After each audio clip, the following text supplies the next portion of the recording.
Hello students, welcome to my channel. आज हम करने जा रहे हैं चैप्टर नंबर 1 रियल नंबर से example number 5। Prove that √3 is irrational. हमें प्रूव करके दिखाना है कि ये जो √3 नंबर है वो इर्रेशनल नंबर है। तो हम इसे प्रूव करेंगे बाय कॉन्ट्राडिक्शन मेथड से। इस मेथड में हम क्या करते हैं, हमें प्रूव तो करना है कि ये नंबर इर्रेशनल है, लेकिन हम इसमें मेथड में प्रूव करते हैं कि जो हमारा नंबर दिया है वो रैशनल नंबर नहीं है। अगर ये नंबर रैशनल नंबर नहीं है तो ऑब्वियस सी बात है ये नंबर आपका इर्रेशनल नंबर ही तो होगा। तो चलिए प्रूफ करते हैं। सबसे पहले हम मान लेंगे कि हमें जो ये √3 नंबर दिया है वो रैशनल नंबर दिया है। ठीक है, तो ये हम मान के चलेंगे। तो लिखेंगे let us assume to the contrary that √3 is rational. अगर हम ये मान के चल रहे हैं कि जो हमें √3 नंबर दिया है वो हमारा रैशनल नंबर है, तो रैशनल नंबर्स जो हैं वो p/q की फॉर्म में होते हैं। ठीक है, p/q की फॉर्म में होते हैं, तो हम √3 को लिख सकते हैं √3 इज इक्वल टू a/b। ठीक है, इस तरीके से लिख सकते हैं।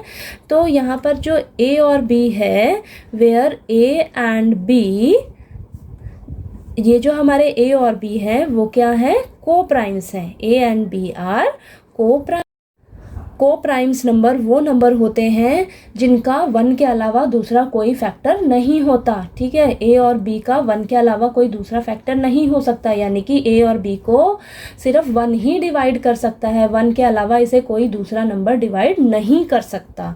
ठीक है, अब क्या करेंगे हम, ये जो बी है इसको इस साइड लेके जाएंगे तो हमारे पास क्या हो जाएगा, √3b इज इक्वल टू ए। ठीक है, अब क्या करेंगे हम, नेक्स्ट स्टेप में स्क्वायरिंग बोथ साइड्स करेंगे। ठीक है, स्क्वायरिंग बोथ साइड्स, स्क्वायरिंग करेंगे तो हमारे पास क्या आएगा, √3b का square is equal to a square. ठीक है, अब √3 का स्क्वायर और b का square is equal to a square. यहाँ से रूट और जो स्क्वायर है वो आपस में कैंसिल हो जाएगा। ठीक है, तो हमारे पास क्या बचेगा, 3b square is equal to a square. ठीक है, अब आप यहाँ से क्लियरली देख सकते हैं कि जो a स्क्वायर को डिवाइड करने वाले नंबर होंगे वो इज इक्वल टू के इस साइड होंगे, क्योंकि अगर 3 जो है इसके नीचे आएगा डिवाइड में, यानी कि a² / 3 हो जाएगा, यानी कि 3a² को डिवाइड करेगा। ठीक है, तो हम इसको कैसे लिखेंगे, a² इज डिविजिबल बाय 3। ठीक है, अगर a² डिविजिबल बाय 3 है तो हम इसको ऐसे लिख सकते हैं, a is also divisible by 3। तो आपका जो a है वो भी डिविजिबल होगा 3 से। तो ये हमारा हो जाएगा फर्स्ट इक्वेशन। ठीक है, तो हमारे पास फर्स्ट कंक्लूजन निकल के आया है कि जो हमारा a है वो 3 से डिविजिबल होता है। तो हम इसको ऐसे लिखेंगे, so we can write a is equal to 3c, क्योंकि जो 3 है वो हमारे a को डिवाइड कर रहा है। तो इसको लिखेंगे a is equal to 3c, और यहाँ पर जो हमारा c है वो आपका कोई भी इंटीजर हो सकता है। ठीक है, अब हमारे पास ये जो a is equal to 3c निकल के आया है, इसे हम फर्स्ट इक्वेशन में पुट कर देंगे a की जगह।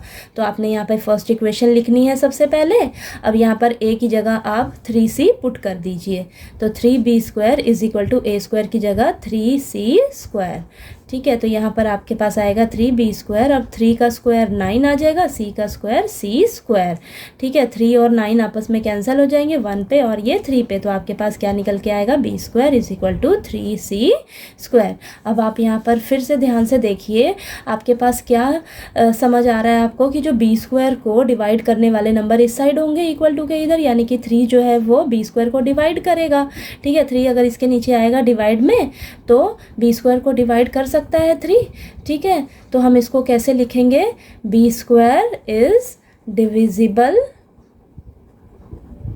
बाय 3, यानी कि अगर b स्क्वायर डिविजिबल है 3 से तो b is also divisible by 3। तो आपका b भी 3 से डिविजिबल होगा। तो ये आपका हो जाएगा सेकेंड इक्वेशन। ठीक है, यहाँ हमें फर्स्ट और सेकंड इक्वेशन से क्या कंक्लूजन मिल रहा है कि जो ए और बी है वो 3 से भी डिवाइड हो रहे हैं, लेकिन हम स्टार्टिंग में मान के चले थे कि जो हमारा ए और बी है वो को प्राइम्स हैं, यानी कि ए और बी 1 के अलावा किसी दूसरे नंबर से डिवाइड नहीं हो सकते, ठीक है। लेकिन ये 3 से भी डिवाइड हो रहे हैं, यानी कि जो हम √3/AB एज्यूम करके चले थे, ये एजम्पशन हमारा गलत साबित हुआ, ठीक है। तो इसे हम लिखेंगे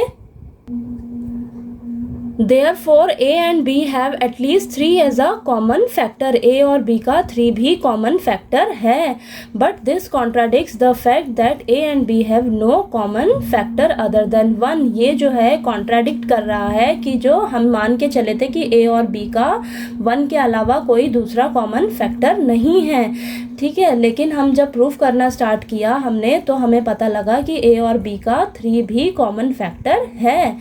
तो so this contradiction has arisen because of our incorrect assumption that √3 is rational. ये जो कॉन्ट्राडिक्शन अराइज हुई है ये किसकी वजह से आई है?